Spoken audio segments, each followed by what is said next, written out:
முன்னொரு காலத்தில் விக்கிரமன் என்ற மன்னர் ஒரு செழிப்பான நாட்டை ஆண்டு வந்தார். அவருக்கு ராமன் என்ற அமைச்சர் எப்போதும் எல்லாம் நன்மைக்கே என்று சொல்லும் நல்ல மனம் கொண்டவர். மன்னா, ஒரு நாள் வேட்டைக்கு சென்றபோது மன்னரின் கால் முள் குத்தி காயமடைந்தது. வலியால் தவித்த மன்னரிடம் ராமன் அமைதியாக, மன்னா, எல்லாம் நன்மைக்கே என்றார்.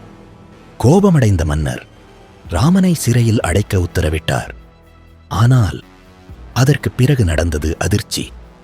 பழங்குடியினர் மன்னரை பிடித்து நரபலிக்கு தயாரானார்கள். அப்போது பூசாரி மன்னரின் காயத்தை பார்த்து, காயமுள்ளவரை பலி கொடுக்க முடியாது என்று நிறுத்தினார்.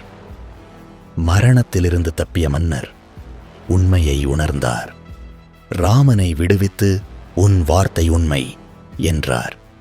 அதற்கு ராமன் சிரித்து, நான் உங்களுடன் இருந்தால் என்னையே பலி கொடுத்திருப்பார்கள் மன்னா என்றார். Soft moral rice. அதனால் நண்பர்களே, நடப்பவை அனைத்தும் நன்மைக்கே. மன்னா.